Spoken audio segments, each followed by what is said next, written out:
Assalamualaikum class 6 with new lesson. I'm again with you and I hope you have watched previous lessons and you have done your assessment as well, which I have assigned you. Now today we will learn more about second chapter. First recap what we learned in the first lesson of this chapter. First lesson में हमने पढ़ा था कि साल कैसे बनते हैं और दिन कैसे बनते हैं। एंड आई टोल्ड यू कि ज़मीन अपने एक्सिस के गिर्द घूम रही है, मूव कर रही है, इसको हम रोटेशन कहते हैं। और जो ज़मीन सूरज के गिर्द घूम रही है इसको हम रेवोल्यूशन कहते हैं। And this revolution takes 365 days and 6 hours.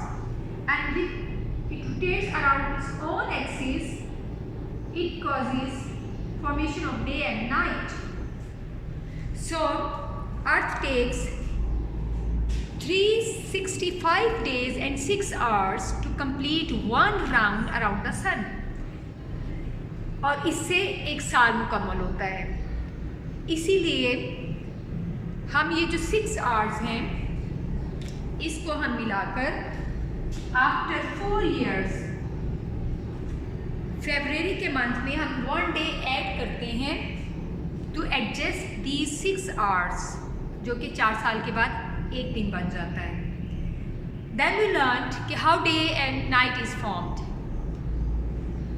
Earth rotates around its own axis in 24 hours। तो इस मूवमेंट के दौरान, इस रोटेशन के दौरान ज़मीन का वो हिस्सा जो कि सूरज के सामने होता है वहाँ पे दिन होता है, और वो हिस्सा जो कि away from the sun on the back side होता है उस पर अंधेरा होता है और वहाँ पर रात होती है। So this is the way how a day और अ नाइट इज़ फॉर्म्ड। इसके बाद फिर हमने पढ़ा कि टाइम को कैसे मेजर किया जाता रहा है। प्रीवियस टाइम में, एंशिएंट टाइम्स में लोग ज़्यादातर दिन और रात का हिसाब रखते थे। उसके बाद उन्होंने सन डायल्स ताकि उन्हें पता चले कि दिन का कौन सा हिस्सा है, दिन, नून और मॉर्निंग और आफ्टरनून, उससे उसका अंदाज़ा लगाएं। और आज हम पढ़ेंगे सनराइज। दुनिया के मुख्तलिफ हिस्सों में sunrise is at different time, मतलब सूरज तुलू डिफरेंट वक्तों पे होता है। तो वो जो डिफरेंस है वो कैसे है और किस लिए है। Sunrise differs in different parts of the world.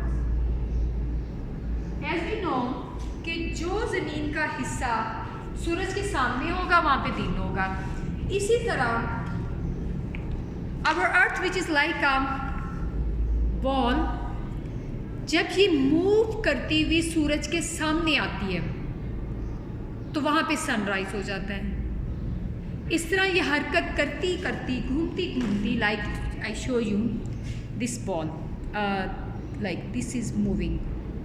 So this part which is in front of the sun, like this is moving, which is in front of us, assume it has light, so here is day, so here is, and the back side has the night. When we move with this, so there would be the place जहाँ पे के सूरज की रोशनी अब शुरू होगी तो वहाँ पे सनराइज होता जाएगा। इस सनराइज की वजह से दुनिया में टाइम जोन्स बनाए गए हैं। टाइम जोन्स के लिए अर्थ को इमेजिनरी लाइंस में डिवाइड किया गया है। To look at the globe, these are the imaginary vertical lines which we call longitudes. These are called lines of the longitudes. You can see these white lines. And this red line which passes through 180-degree longitude is called as prime meridian, और इसको international date line भी कहते हैं। ये international date line Greenwich observatory in London, ये वहाँ से गुजरती है। This is consider as the start of the date line, that's why it's known as the international date line. ज़मीन को 24 टाइम जोन्स में डिवाइड किया गया है, because earth takes 15 longitudes to move around the sun in 1 hour, means सूरज के सामने से ज़मीन के 15 डिग्री लैटिट्यूड जो है, लॉन्गिट्यूड जो है वो गुजरते हैं। इसलिए ज़मीन को 24 आवर्स में 24 जोन्स में डिवाइड किया गया है।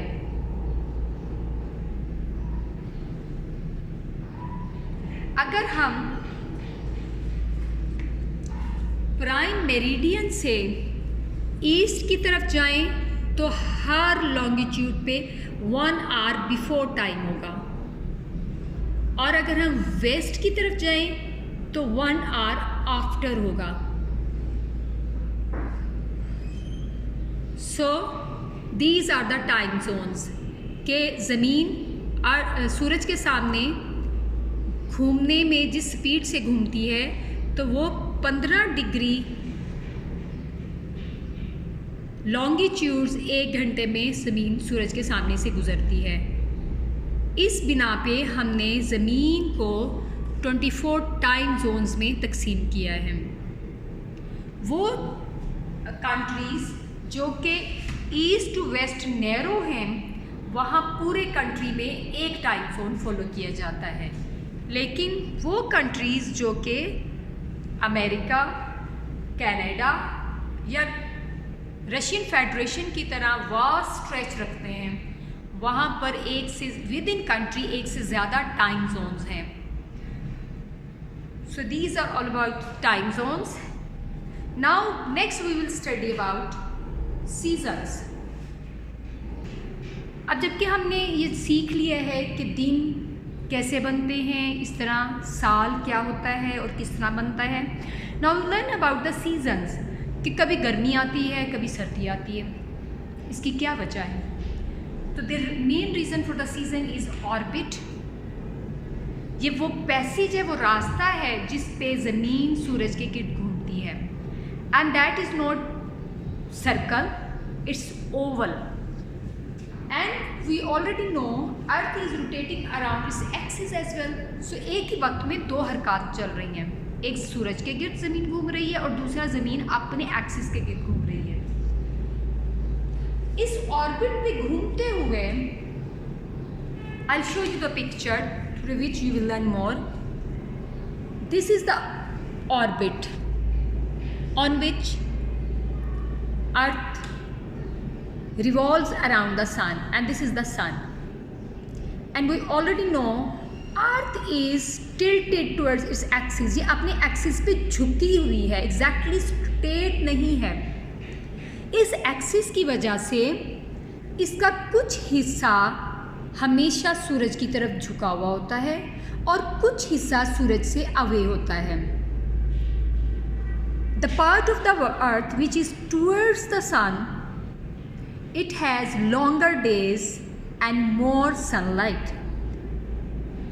इसलिए वहाँ पर गर्मी होती है और दिन लंबे होते हैं। And the part which is away from the sun has winter and shorter days and longer nights। इस तरह जब ज़मीन घूमती हुई अब इस जगह पे आ गई है, तो यहाँ पर दिन और रात बराबर होंगे। And then Earth will move here. So the part facing the sun has longer days and summer, and the part which is away from the sun has shorter days and longer nights. Again, when it comes here, then there are the equal nights and the days. Then this is spring here and autumn here, and this time autumn on the upper part and spring in the lower part. So we can understand how seasons are formed. On the equator, which is imaginary line passing through the center of the earth, it has equal days and the nights. ये जो ज़मीन और दिन और रात का फ़र्क है, ये इक्वेटर से दूर वाले कंट्रीज़ में होता है. इसलिए I guess you clearly could understand कि दिन और रात कैसे बनते हैं. But I will repeat it again. ज़मीन सूरज के गिर्द घूम रही है, और दिस इज़ द ऑर्बिट जिस पे ज़मीन एक पूरा साल में चक्कर कंप्लीट करती है, और ज़मीन एक्सिस पे झुकी हुई है. ये झुका हुआ या टिल्टेड जो रुख है, ये जब सूरज की तरफ होता है तो उस तरफ समर होती है, दिन लंबे होते हैं और नाइट्स शॉर्टर. और जो part of the earth which is away from the sun, it will have shorter days and longer nights. फिर ज़मीन हरकत करती हुई इस जगह जाएगी. यहाँ पर ऑटम है और यहाँ पे स्प्रिंग है. नॉर्दर्न हेमिस्फीयर अवे है फ्रॉम द सन नाउ, और southern hemisphere is towards the sun now. Now earth has moved here. So the northern hemisphere is away from the sun and southern is towards the sun. इसलिए यहाँ पे winter है और यहाँ पे summer है. यहाँ पे longer nights हैं and shorter days हैं. Here longer days and shorter nights. Then again this.